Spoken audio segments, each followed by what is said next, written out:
Oi pessoal, tudo bem? Hoje vocês vão ver mais uma participação especial. É o meu gatinho, que tá aqui atrás, o Mingau. Ele não vai participar da aula não, ele só tá ali de figurante, tá bom? O assunto de hoje é sobre o processo de transmissão de energia sob a forma de forças e movimentos musculares do ser humano para os equipamentos que ele utiliza à sua volta. Porque, de acordo com a ergonomia, as máquinas ou os equipamentos são considerados prolongamentos do homem. Então, uma boa adaptação do homem à máquina contribui para reduzir erros, fadigas e acidentes. Tudo isso tem a ver com controles. Esse vai ser o nosso assunto. Vamos lá? Movimento de controle. É aquele executado pelo corpo humano para transmitir alguma forma de energia à máquina. Então, para que haja uma boa adequação dos controles aos movimentos corporais, foram estudados e definidos 22 princípios de economia dos movimentos. Eles são aplicados principalmente nas mãos, e preconizam que as mãos devem executar movimentos rítmicos, seguindo trajetórias curvas e contínuas. Então, movimentos muito retilíneos não são tão naturais, movimentos curvos são mais naturais, por isso são mais adequados. Deve-se evitar paradas bruscas e mudanças repentinas de direção. E quando houver controles que envolvem os dois braços, eles devem ser simultaneamente em direções opostas e simétricas. Então, vamos ver alguns exemplos disso. Movimentos dos dois braços. O movimento de remar, por ser simétrico, é mais fácil de ser executado do que o movimento de girar o volante e trocar a marcha durante a direção. Na continuidade dos estudos sobre controles, foi definido um conceito de estereótipo popular. É a expectativa de um determinado efeito manifestado pela maioria da população diante de certa situação. Alguns destes estereótipos seriam inatos, caracterizados pelo próprio organismo. Então, um bom exemplo disso é o acionamento de volumes de rádios. É um estereótipo popular movimentar o botão para a direita e esperar que o resultado seja maior. Entende? A relação entre a expectativa do usuário e o movimento que é feito, ela é um estereótipo popular. Todas as pessoas, de acordo com os estudos, têm a mesma expectativa, tá? E isso é aplicado ao desenvolvimento de controles. Então, para o desenvolvimento de controles, a gente tem dois tipos de movimentos: os movimentos compatíveis e os incompatíveis. Os movimentos compatíveis são aqueles que seguem o estereótipo popular. Os movimentos incompatíveis são aqueles que não seguem, os contrários ao estereótipo popular. E como é que se define esse estereótipo popular? As pesquisas vão lá e perguntam para várias pessoas como é mais fácil, qual seria a ordem de determinada situação, ou qual a expectativa de resposta da máquina em determinada situação, e se determina o estereótipo popular a partir do maior número de respostas. Um bom exemplo de aplicação de estereótipo popular é o caso dos motoristas ingleses, que a posição do motorista dentro do carro e o sentido do tráfego são invertidos em relação ao padrão utilizado praticamente no restante do mundo, né? Não só na Europa, como aqui na América, nos Estados Unidos, o padrão é diferente, é invertido em relação ao padrão inglês. Então, a gente entende que eles dirigem utilizando movimentos incompatíveis, eles não utilizam o estereótipo popular. Porém, o que acontece? Dentro do trânsito deles lá, os ingleses apresentam um dos menores índices de acidentes automobilísticos do mundo. Provavelmente, eles tenham que empregar uma atenção maior para realizar os movimentos, por não serem movimentos compatíveis, por serem movimentos incompatíveis, em desacordo com o estereótipo popular. Um outro estudo mostra que um inglês dirigindo numa estrada espanhola, por exemplo, que daí ele teria que utilizar o movimento compatível, que é o estereótipo popular. O inglês dirigindo numa estrada espanhola provoca 216 mais acidentes do que ele provocaria numa estrada inglesa. Então, apesar de ser um movimento incompatível, por não ser o estereótipo popular, o motorista inglês ele se adequou àquilo, ele emprega tanta atenção para fazer aquilo que aquilo ele se habituou e ele tem dificuldade de se adequar a uma estrada fora do seu país. Né?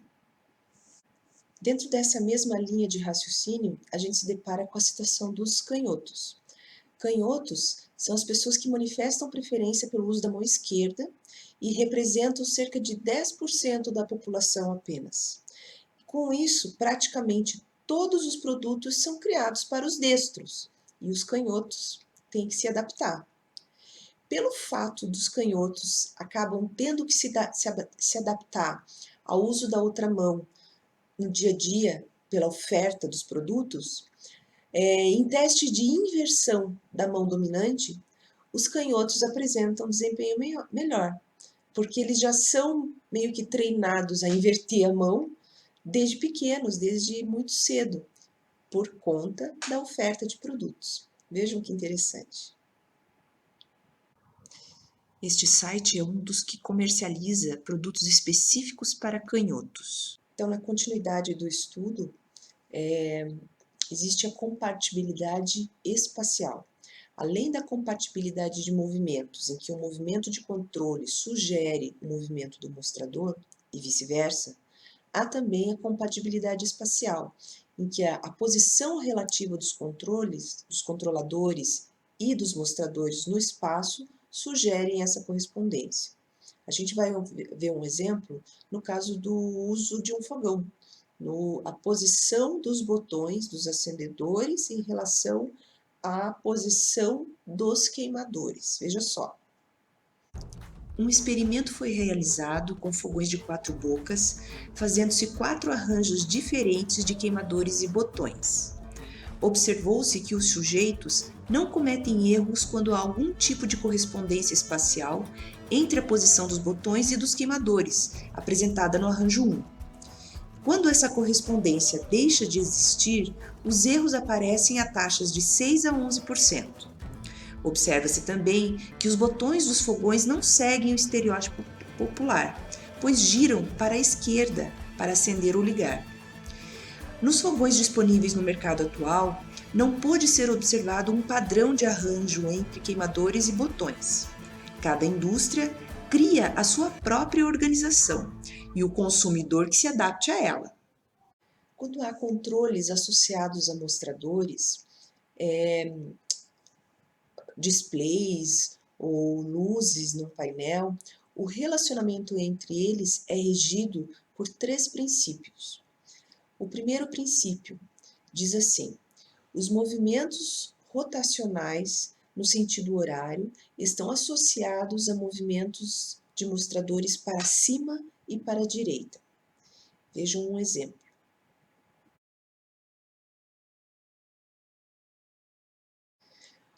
O segundo princípio diz assim: nos movimentos de controles e mostradores situados em planos perpendiculares entre si, o mostrador segue o movimento de ponta de um parafuso, executado pelo controle, ou seja, a rotação do controle à direita tende a afastar o mostrador, e vice-versa.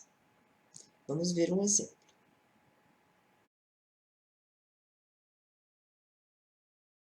O terceiro princípio diz que os controles e mostradores executam movimentos no mesmo sentido, no ponto mais próximo entre ambos.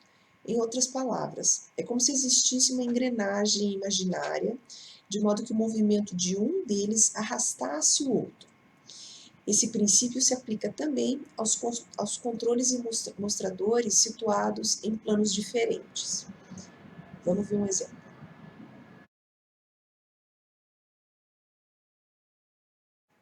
Com isso, a gente consegue ter uma definição de controle que diz que eles são subsistemas que permitem ao homem introduzir informações no sistema. São exemplos de controles: volantes, manivelas, botões, teclados, mouses, joysticks, controles remotos. Eles são acionados por movimentos das mãos e dedos, na maioria das vezes, mas eles podem ser substituídos por voz, por movimento do corpo, por expressões faciais. Eu vou mostrar para vocês um vídeo de uma pessoa que desenvolveu uma cadeira de rodas movimentada por acionamento de voz. É bem interessante, veja só. Meu nome é Carlos Roberto Mariano dos Santos Júnior, tenho 18 anos, sou estudante e sou autor da cadeira de roda acionada por comando de voz. Stop. Ela surgiu a partir de motivação de aluno mesmo. O desejo deles foi automatizar uma cadeira de rodas para beneficiar os portadores de tetraplegia. Front, yes.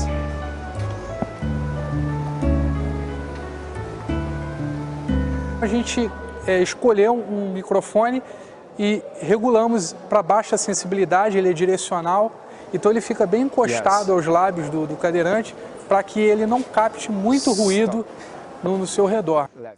Praticamente a cadeira tem um computador embaixo dela, então a gente fala, o comando é enviado para esse computador, ele entende e aciona o relé e o relé aciona os motores para fazer a execução.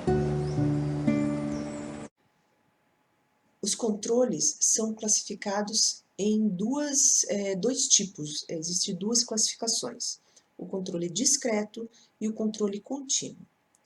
O controle discreto é o que admite apenas algumas posições bem definidas, não podendo assumir valores intermediários entre as mesmas. Ele abrange as seguintes categorias. Então, dentro dos controles discretos, a gente tem 3 categorias. Os controles discretos de ativação, que admitem somente 2 estados possíveis: sim ou não, liga ou desliga. Os controles de posicionamento, que admitem selecionar um número limitado de posições. E os controles de entrada de dados, que são conjuntos de botões como um teclado, que permitem compor séries de letras ou números. Vamos ver alguns exemplos do controle discreto. Um exemplo de controle discreto de ativação é o interruptor, que permite apenas 2 estados, ligado e desligado. Um exemplo de controle discreto de posicionamento é o botão de seleção de temperatura de forno, que permite um número limitado de posições. E um exemplo de controle discreto de entrada de dados é um interfone, que possui um conjunto de botões para permitir a entrada de dados. O outro tipo de controle é o controle contínuo. Ele é o que permite realizar uma infinidade de diferentes ajustes e ele também pode ser subdividido em 2 categorias. A primeira categoria é o de posicionamento quantitativo, quando deseja-se fixar um determinado valor dentro de um conjunto contínuo. E a outra categoria é o de movimento contínuo, quando serve para alterar continuamente o estado da máquina, acompanhando a sua trajetória. Então, agora vamos ver exemplos do controle contínuo. Um exemplo de controle contínuo de posicionamento quantitativo é o variador de luminosidade ou dimmer, que, quando acionado, permite modificar a intensidade da luz do ambiente. Um exemplo de controle contínuo de movimento contínuo é o volante automotivo, que, quando acionado, permite alterar a direção do veículo. É importante, na aplicação de controles, que se permita uma fácil identificação do controle que se deseja. Então, algumas estratégias podem ser adotadas para se fazer a discriminação entre o controle adequado para determinada situação. Então, você pode fazer combinações entre algumas variáveis. A primeira variável seria a forma. Então, você permitir que o operador discrimine o controle que ele precisa apenas pelo tato. Outra variável seria o tamanho. Para controles com a mesma forma e próximos entre si, podem ser comparados visualmente com tamanhos diferentes. Outra possibilidade são as cores. As cores facilitam a discriminação e podem ser associadas a significados. Por exemplo, o verde ser associado ao ligar, o vermelho ser associado ao desligar. Nesse caso, tem-se que considerar fatores como sujeira, iluminação e o caso dos daltônicos, para que as cores possam ser discriminadas corretamente. Outro fator que pode ser usado é a textura. Refere-se ao tipo de acabamento superficial do controle. Esse fator pode ser prejudicado se o operador tiver que usar luvas, por exemplo. Uma outra forma de discriminar controles é o modo operacional. Então, combinar diferentes movimentos para diferentes controles, considerando os estereótipos. Uma outra forma de discriminar controles é a localização. Supõe o uso do senso sinestésico, né, a identificação do controle sem o acompanhamento visual, para localizar, de repente, mais próximo aqueles controles que são mais utilizados e mais distante aqueles controles menos utilizados. Uma outra forma de identificar controles são os letreiros, palavras ou códigos numéricos colocados acima dos controles para não serem encobertos pelas mãos do operador. Então, sempre colocar de uma forma que o operador possa ver, estando manuseando aquele controle. Com isso, gente, a gente finaliza essa aula sobre controle. A referência utilizada é o livro do professor Ichiro Ida, Ergonomia, Projeto e Produção, e eu recomendo que vocês leiam o capítulo 8, que detalha um pouco melhor tudo isso que eu expliquei aqui agora. Até a próxima!